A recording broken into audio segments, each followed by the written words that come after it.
Hello and welcome to this week's edition of Inside Owl Athletics. I'm Justin Mahan. The volleyball team has secured the number 2 seed in the Little East Conference. They did it with a win over Plymouth State University Tuesday night. The Owls dominated in the first set, capping it off with an ace from Riley Bunker to give the Owls a 1-0 lead over the Panthers. Plymouth State bounced back in the second set and forced the set into extra points, but a net hit after Megan Palmer's serve gives the Owls the second set victory. After losing the third set, the Owls looked to finish off strong and were able to pick up the win with a huge block at net by Neve Dodd. The final tally was Keene State 3, Plymouth State 1. Earlier today, we welcomed back Neve Dodd and asked her what this victory means to the team going into the playoffs. Well, it was a huge win for us, and it kind of guaranteed we were secured in the top for the playoffs. But I mean, we've beaten them before, but it's one of those things this was a conference match, so we had to know we had to go in there strictly business, no messing around, and we just had to get the job done. So having that first round bye gives the team a little bit of a breather heading in to the postseason. Having that first round bye, how does that affect training? It's nice because we were able to have Wednesday off, so we were able to do stuff to ourselves. But at the same time, we know, hopefully the goal is to get to the finals, which will probably be against UMass Boston. So we just know we have to work extra hard even though we have a day off. It's kind of a nice breather, but we know we have to come back and work just as hard. Now being co-season champions, combined with that huge win over Plymouth, how are you going to keep up that momentum heading into the semifinal match? Well, we know now that we know what we might encounter along the way, but at the same time, we have, like I said, we have played Plymouth before, so we kind of knew exactly what they were going to pull out against us, so we just know that what they capitalized on is what other teams could possibly see, so we need to fix that. The team secured the second place slot in the LEC and has received a first round bye. They'll be back in action for a semifinal match on November 2nd, beginning at 7 p.m. Men's soccer is still on the hunt to qualify for the tournament.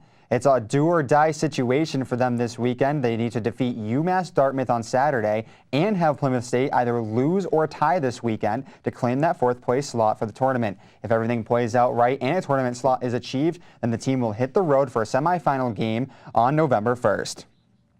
The women's soccer team is sitting in 3rd place in the Little East Conference heading into the final game of the regular season. The standing resulted from hard work put in from every player. Earlier today, I sat down with senior forward Taylor Farland and senior defender Tori Lairs and asked what they are doing on both sides of the ball to get ready for the postseason.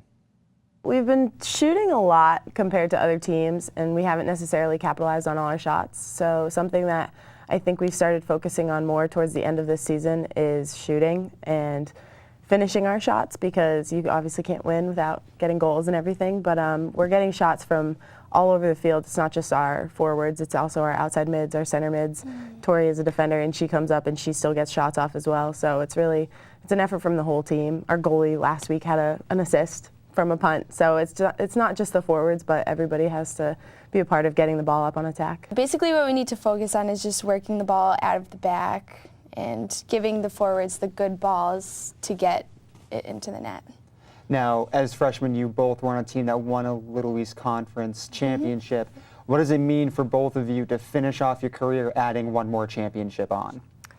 For me, it's really special because it shows the underclassmen what we got to experience as freshmen, and it's something that they would be able to look forward to if we do make it that far, which obviously we hope that we do. But it's different because, I don't know, it's not something that you can plan, but it's just something that you have to work for. And so it just comes down to how much heart that our team has.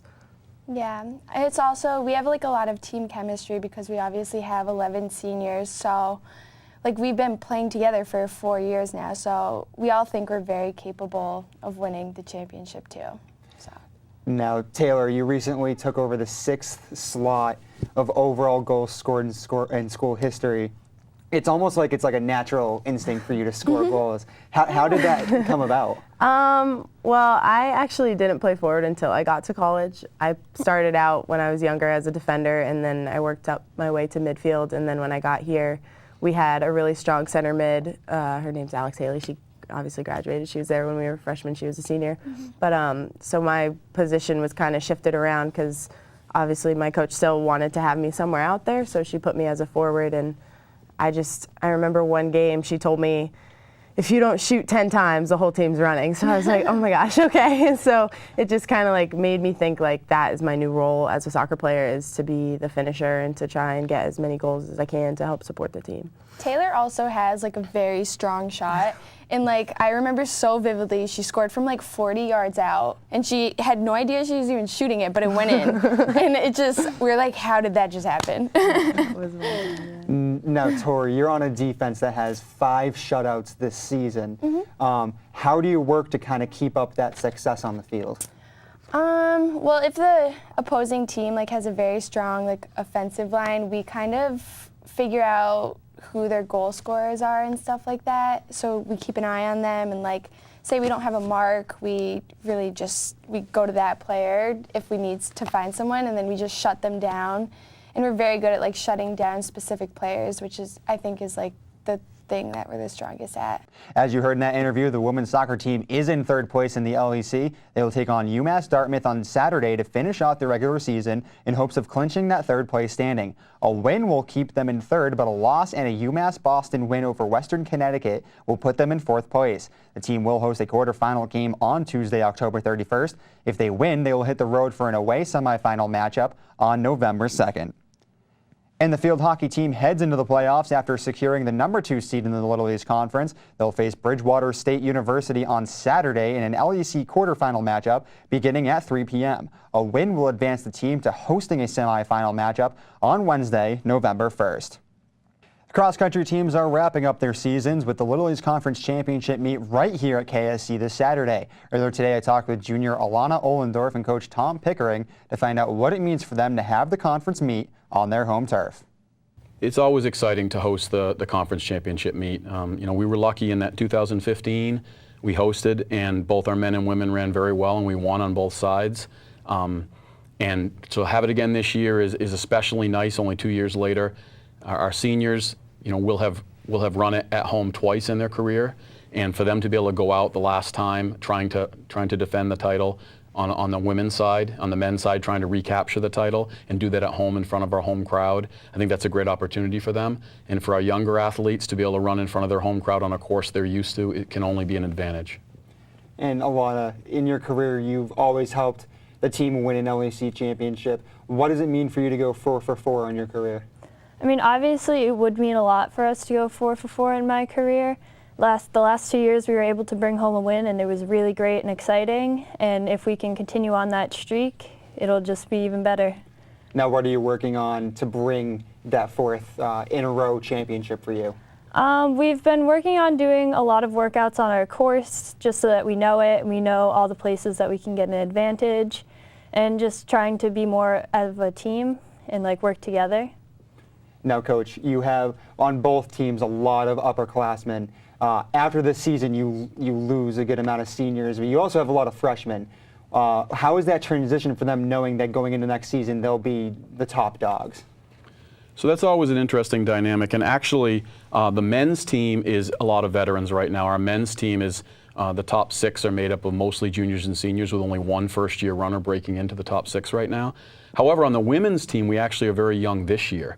So we graduated a lot of seniors the last 2 years, and on the women's side, we basically have 4 first-year runners in our top 6 right now. So it's exciting for the young runners to have older runners ahead of them, to learn from them, to push them, and to have that confidence of coming from previous years. But right now on the men's team, very veteran, women's team, Alana's a junior, but there's a lot of freshmen around her right now. And so it'll be a different challenge for the women this year. That LEC conference meet is here at Keene State on Saturday. Men hit the course for the 8K at 11 a.m. and the gun goes off for the women's 5K at noon. And we'll have the results of that meet for you next week here on Inside L Athletics. Women's sports dominated the LEC awards this week. Soccer freshman goalkeeper Shelby Offord earned Rookie of the Week after totaling 8 saves in the Owls won in 1 week. And volleyball's Bailey Wilson also earned Rookie of the Week. She averaged 9.5 assists and just about 2 digs per set in their 2-in-1 week. And from the women's swimming and diving team, senior Hope Walsh earned Swimmer of the Week after winning the 500 and 1,000 freestyles and for her efforts in the 400 freestyle relay races. And finally, freshman Hannah Wood picked up Rookie Swimmer of the Week for winning the 100 butterfly, 50 freestyle, and for her participation in the 400 freestyle relay race. The women continued to sweep the weekly awards as your Owl Athletes of the Week. Women's soccer player Taylor Farland was named Athlete of the Week after registering her second career hat trick and adding assist in the team's victory over Rhode Island College. And swimmer Hope Walsh earned the title after winning the 1,000 and 500 meter races and with her efforts in the 4x400 meter relay. Congratulations to our Keene State Athletes of the Week. Postseason action begins all across the Little East Conference this weekend. The outcomes this weekend will set the schedule for next week's playoffs. If you want to stay on top of it all, go to KeenOwls.com. You can also watch all the live games there. Go to KeenOwls.com, click on the Game Day tab, then select Live Broadcasts. Again, that's KeenOwls.com, Game Day, then Live Broadcasts. That's all for now. Thanks for watching. I'm Justin Mahan, and I'll be back next week with another edition of Inside Owl Athletics.